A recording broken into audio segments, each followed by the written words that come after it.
हमारी बहन का जो अपमान करेगा कृष्ण का सुदर्शन चक्र चलेगा। और जिस तरह की बात वो कर रही है वो बिल्कुल सही बात कर रही है, अपने जगह पे वो बिल्कुल सही है। लालू यादव को किडनी देने वाली रोहिणी आचार्य ने जैसे ही घर छोड़ा, वैसे ही लालू यादव के बड़े लाल तेज प्रताप यादव का ये वीडियो भयंकर वायरल हो रहा है। पहले आप वीडियो देखिए, फिर आपको बताते हैं ये वीडियो कब का है और उस वक्त उन्होंने ऐसी बात क्यों कही। हमारी बहन का जो अपमान करेगा कृष्ण का सुदर्शन चक्र चलेगा। और जिस तरह की बात वो कर रही है वो बिल्कुल सही बात कर रही है, अपने जगह पे वो बिल्कुल सही है। ये सच्चाई है। एक महिला होने के नाते, एक माँ होने के नाते, एक बहन होने के नाते जो वो सराहनीय काम उन्होंने किया है, शायद कोई बेटी या कोई माँ कर सकती है। तो ये एक हमारे लिए और सभी महिलाओं के लिए ये पूरे तरीके से ये पूजनीय है और सदैव इनका चर्चा किया जाएगा। जब तक इतिहास रहेगा, इतिहास के पन्नों में इनका नाम रहेगा सुनहरे अक्षर से, हमारी बहन का। तेज प्रताप यादव ने ये बात बिहार में चुनावी प्रचार के दौरान कही थी। उस वक्त रोहिणी आचार्य ने पूरे परिवार को अनफॉलो कर दिया था। तारीख थी 22 सितंबर। रोहिणी आचार्य ने अपने पिता लालू प्रसाद और भाई तेजस्वी यादव समेत कई लोगों को सोशल मीडिया पर अनफॉलो कर दिया था। रोहिणी कभी 100 से ऊपर लोगों या संगठन का हैंडल फॉलो करती थी, जो घटकर पहले 61 और फिर 3 पर आ गया था। इस नाराजगी पर लालू प्रसाद यादव के बड़े बेटे तेज प्रताप यादव ने सुदर्शन चक्र चलाने की बात कही थी। बिहार चुनाव में आरजेडी की करारी हार के बाद लालू प्रसाद यादव का परिवार एक बार फिर सुर्खियों में है। परिवार और पार्टी से निकाले जाने के बाद लालू प्रसाद यादव के बड़े बेटे तेज प्रताप यादव अलग पार्टी बनाकर चुनाव मैदान में कूदे। वहीं अब उनकी बेटी रोहिणी आचार्य ने राजनीति से संन्यास लेकर परिवार से दूरी की घोषणा कर दी। दोनों घटनाओं में एक बात समानता है, लालू राबड़ी के दोनों संतानों ने तेजस्वी यादव के करीबी संजय यादव और रमीज पर इसका ठीकरा फोड़ा है। तेज प्रताप यादव ने तेजस्वी के इन करीबियों को जयचंद तक कहा और धोखा देने का आरोप लगाया था। वहीं चुनाव परिणाम आने के 24 घंटे के भीतर रोहिणी आचार्य ने राजनीति और परिवार दोनों से दूरी की घोषणा कर दी। उन्होंने अपने पोस्ट में तेजस्वी के करीब माने जाने वाले संजय यादव और रमीज नेमत का जिक्र करते हुए कहा कि उन्हीं दोनों की वजह से वो परिवार से बाहर कर दी गई। रोहिणी ने यहाँ तक कहा कि अगर इनसे आरजेडी की हार पर सवाल पूछे जाए तो उन्हें चप्पल से पीटा जा सकता है। पटना एयरपोर्ट पर रोहिणी ने मीडिया से कहा कि अब मेरा परिवार नहीं है, तेजस्वी, संजय यादव और रमीज से पूछिए, उन्होंने ही अपमानित कर घर से निकाला। नहीं, मेरा कोई परिवार नहीं है। अब ये जाकर के आप संजय, रमीज, तेजस्वी यादव से पूछिए, मेरा कोई परिवार नहीं है। वही लोग निकाला है हमको परिवार से, क्योंकि रिस्पॉन्सिबिलिटी लेना नहीं है उनको।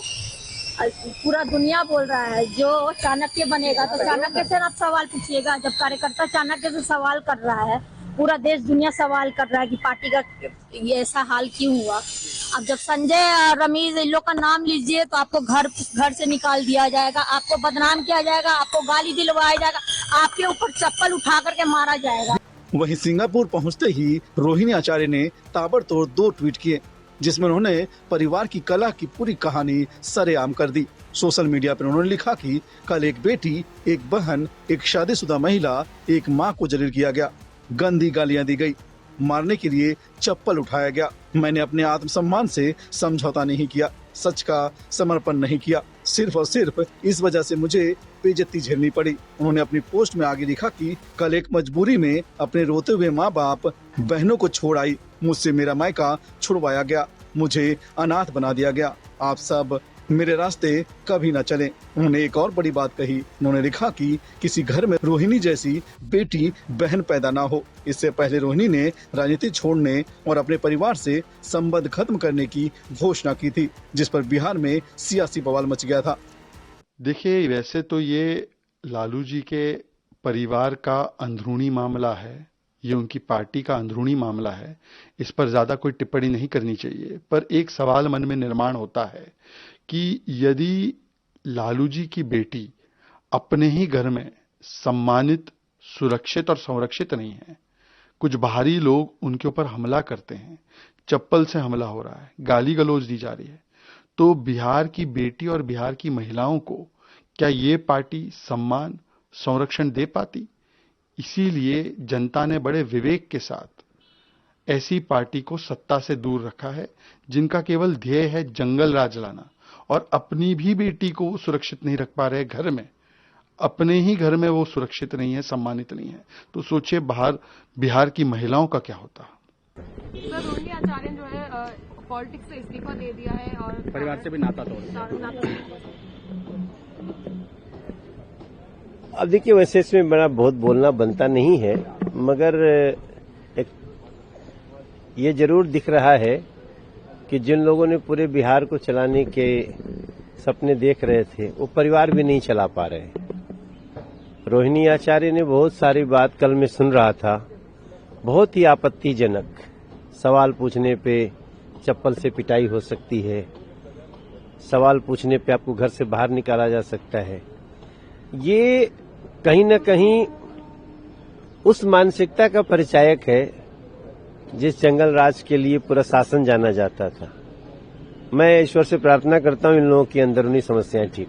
कोई परिवार नहीं है, ये सब बातें आप जाके तथाकथित चाणक्य संजय यादव से पूछे, तो उनका सीधा आरोप था कि उन लोगों के कारण परिवार में ये टूट हुई। देखिए, मैंने सोशल मीडिया के माध्यम से और टेलीविजन के माध्यम से देखा कि जिस तरह से रोहिणी आचार्य को अपमानित करने का काम किया गया। मैं उस परिवार के मामले में बहुत ज्यादा नहीं बोलना चाहता, क्योंकि किसी के परिवार के झगड़े में नहीं पड़ना चाहिए, लेकिन आदरणीय लालू प्रसाद जी से और आदरणीय राबड़ी जी से मैं सादर अनुरोध करूंगा कि परिवार इस तरह नहीं बिखरना चाहिए। जिस रोहिणी आचार्य ने किडनी देकर लालू जी की जिंदगी बचाई और आज उसको ये दिन देखना पड़े, ये उचित नहीं है। इसको जरूर लालू जी को, राबड़ी जी को ध्यान देना चाहिए। वो टूट होते रहेगा, आगे देखिए क्या क्या होता है। परिवार में कभी एकजुट रहे हैं, जिसके परिवार के लिए चाहेंगे, दूसरे को लिए नहीं चाहेंगे। और परिवार में हमारा मुख्यमंत्री बने, मंत्री बने, सब परिवार में होगा। ऐसा ही परिवारवाद नहीं चलेगा बिहार में।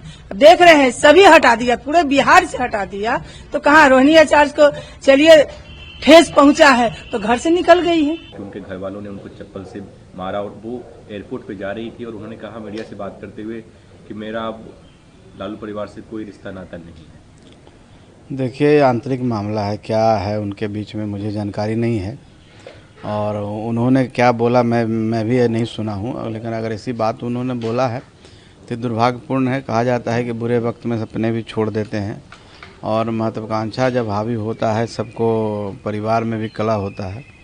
लेकिन ठीक है, जनता जो आदेश दिया है, जनता ने जो मैंडेट दिया है उसको स्वीकार हम सबको करना चाहिए, चाहे विपक्ष हो चाहे सत्ता पक्ष हो। अगर जनता ने आपको विपक्ष लायक समझा है, चाहे आपको उस पोजीशन पर पहुंचाया है, तो आपको इससे सबक लेकर के सीखने की ज़रूरत है।